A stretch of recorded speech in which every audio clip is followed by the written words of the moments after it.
Next, let us look at another property. Supposing I is a finite interval such that I is contained in union 1 to n i's, where a finite union of the intervals, but we are not longer saying that they are disjoint. Then the claim is that length of I must be less than or equal to summation length of these intervals a i's. So, if we drop the condition that these are pairwise disjoint, I is a subset of. So, we are saying if an interval I is covered by a finite union of intervals, then the length of I must be equal less than or equal to summation of length of these intervals I i's. Let us look at a proof of this. The proof of this is once again similar to the earlier property. So, let us say we are saying I is contained in union of i's, I equal to 1 to n. Obviously, if one of I is infinite, then clearly this implies length of I is less than or equal to summation length of i's. That is obvious, because one of these terms on the right hand side in the summation is plus infinity, which is always greater than or equal to length of I, whatever be I. So, let us suppose that each I is finite, and this is a finite union. So, that implies I is finite. So, as before, without loss of generality, assume without any loss of generality that I is equal to a comma b. So, here is once again the same picture, here is a and here is b. Now, the point A belongs to the interval I. So, this is my interval I. So, A belongs to I, that means it belongs to this union. So, it will belong to at least one of the intervals i's. Let us name any one of them which contains the point A to be I 1, and let us say the end points of that is A 1 B 1. So, the point A belongs to one of the intervals i's because it is in the union. So, it will belong to one of them, say I 1, and let us say the end points of I 1 are A 1 B 1. So, here is the end point A 1, here is the end point B 1. Now, the possibility is this B 1 is on the right side of B, right. So, one possibility is it is on the right side of B. So, either, so let us just write either B 1 is bigger than or equal to B. That means, my picture looks like here is A 1, here is A, here is B and here is B 1. Then length of I, which is equal to B minus A, is less than or equal to B 1 minus A 1, which is equal to length of I 1, and which is obviously less than or equal to summation length of i's, I equal to 1 to n. So, in the case B 1 is on the right side, we are obviously through by this case. So, what is the other possibility? Case 2. So, suppose this is the picture.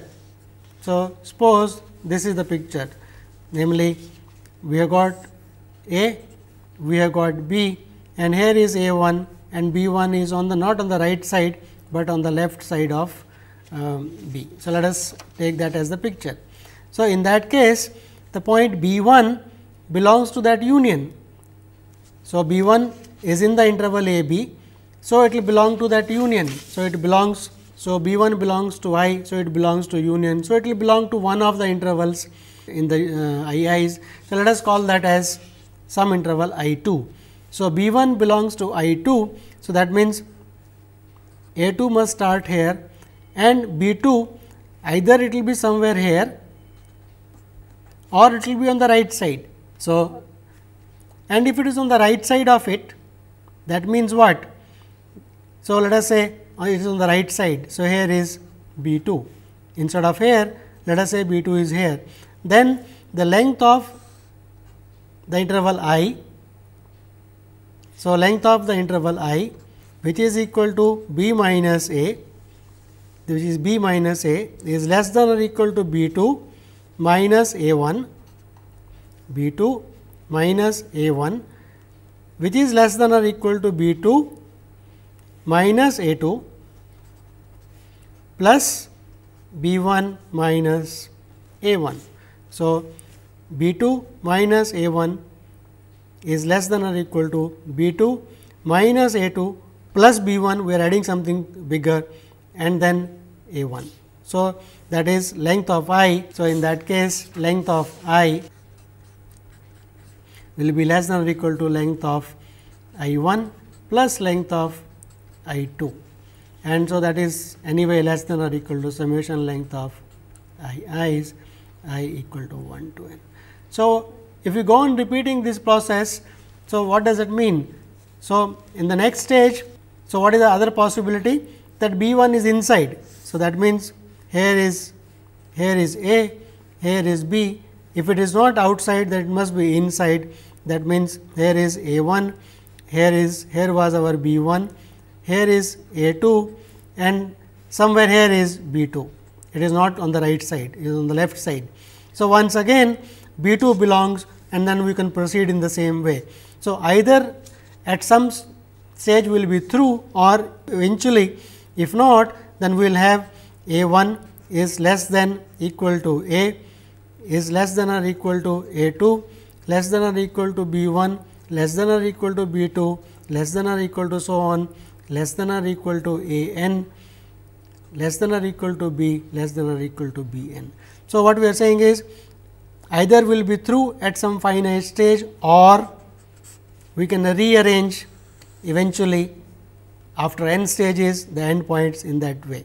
In that case, again lambda of I, which is equal to B minus A. So, here is A, here is B, is less than or equal to same idea B n minus less than or equal to B n minus A 1. So, go on adding and subtracting less than or equal to B n minus A n plus B n minus 1 minus A n minus 1, and so on, and plus B 1 minus A 1, and that is equal to sigma lambda of I j, j equal to 1 to n.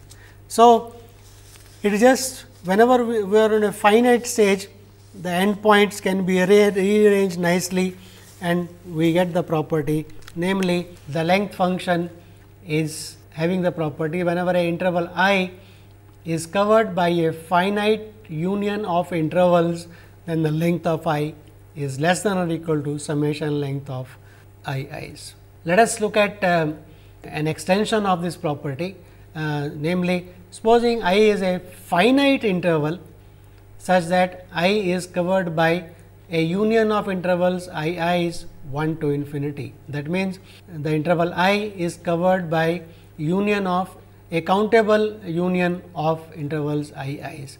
Then again the claim is length of I is less than or equal to summation length of I i's.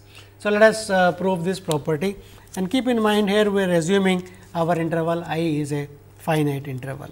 So, interval I is contained in union of intervals I i's, I equal to 1 to infinity.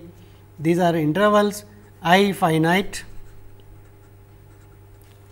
This implies length of I is less than or equal to summation length of I i's, I equal to 1 to infinity. This is what we want to prove. Obvious case, note, if any one of the terms on this side lambda of I is infinite, then we are through. So, that is, note, if I is infinite for some I, then what will happen? Length of I will be equal to plus infinity, which is bigger than or equal to length of I, whatever it may be, whether finite or infinite. So, that is, so implies sigma length of I j j equal to 1 to infinity is also bigger than or equal to lambda, because one of them is infinite. So, that case is obvious. So, let us assume not only I is finite, all the intervals i's are also finite, and we want to check this property. So, what we want to check is the following: I finite, say endpoints say a b. We can assume it is a closed interval, because the length of I is not going to change. Each I j is finite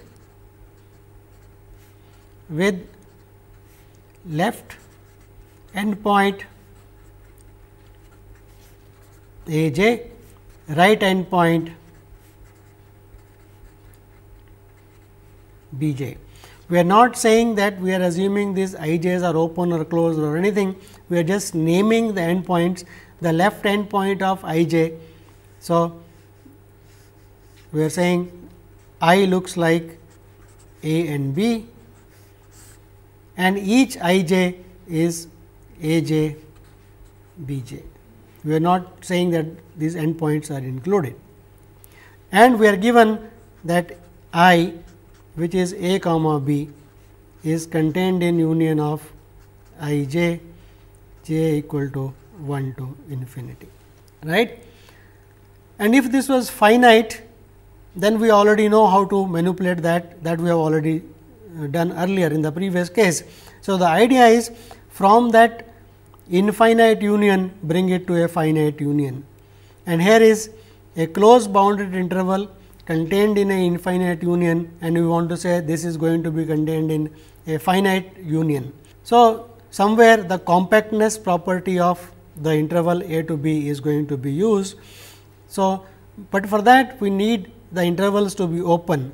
So, let us make these intervals I j open, but of course, the lengths will change. So, let us fix, let epsilon greater than 0 be fixed, select an open interval, say call it as j j, such that this j j includes our interval I j and does not change the length much. So, length of I, length of this j j is equal to say length of I plus epsilon. So, slightly increase. So, what we are saying in this picture, take a interval from here to here, the open interval from here to here, call that as j of j. So, each I j which was from A j to here B j is enclosed in an open interval slightly bigger, but the length. So, this is the length portion that you add, that at the most is equal to epsilon. So, now what happens is the following. So, A b is contained in union of I j's, and each I j is contained in the union of j j's, and each j j is a open interval. So, we have taken a open interval. So, we have got a open cover of the closed bounded interval a b. So, implies by Heine-Borel property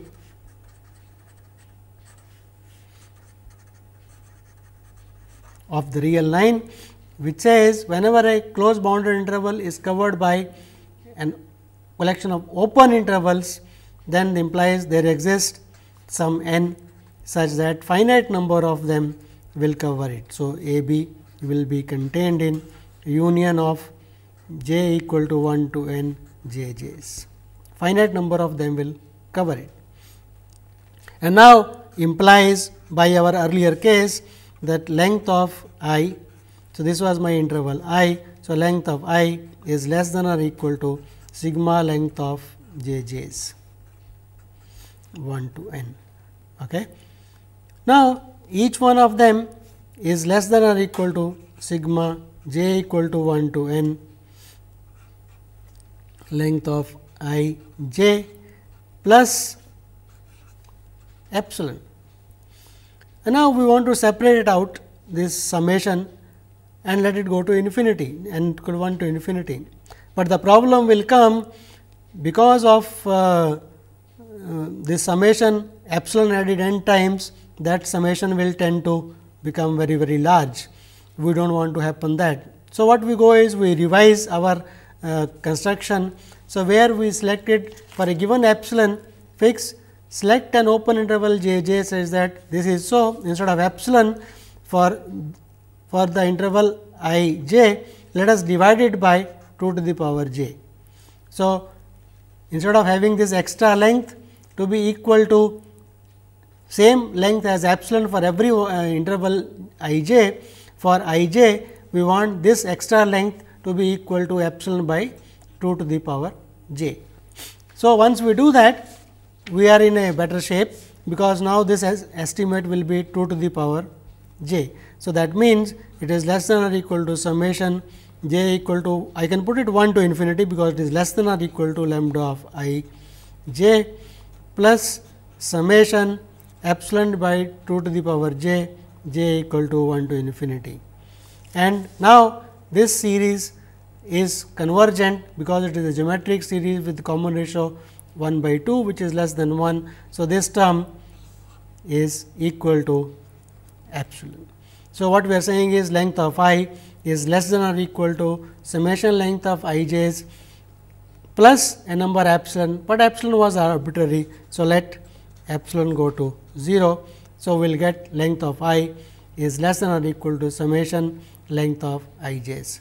So, what we are saying is that the countable property that we looked at, namely length of I is less than or equal to summation length of I i's, whenever a interval I which is finite is covered by any countable union, then the length of I is less than or equal to length of I i's. So, this is we have extended that earlier property from whenever a finite covering is there, we have extended it to a countable infinite covering, but only for finite intervals. But we would like to extend this to even arbitrary intervals which are not necessarily finite. So, for that we will have to do a little bit of more work. So, let us look at the next property, which says the following. Let I be a finite interval such that I is equal to union 1 to infinity I n, where I n's are pairwise disjoint, then at least we can conclude that the length of I is equal to summation length of I n's. So, whenever a finite interval is a countable union of pairwise disjoint intervals, then the length of I is equal to summation length of I n's. So, let us prove this property. So, what we have got, I is equal to union of I j's, j equal to 1 to infinity, I j's are pairwise disjoint, I finite implies length of I is equal to summation length of I j's. So, let us observe, note, we have already proved just now that if a interval is written as this, a union of countable disjoint union, note length of I we have just now shown is less than or equal to length of I j's added up, j equal to 1 to infinity, call it 1. So, length of I is less than or equal to, this is just now we proved for finite intervals. So, only to show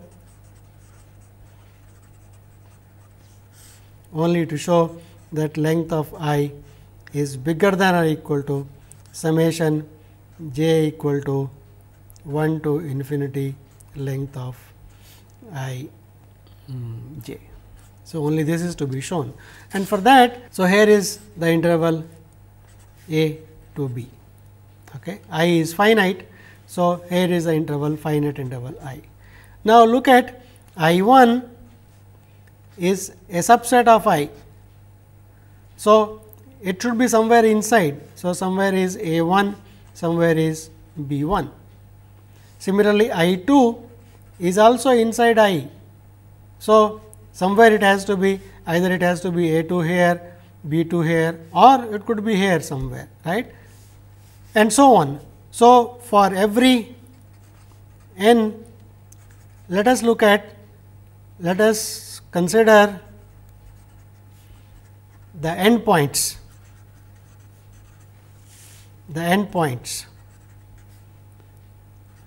A n, B n of I n's. Okay. We can arrange them, there are only finitely many of them, such that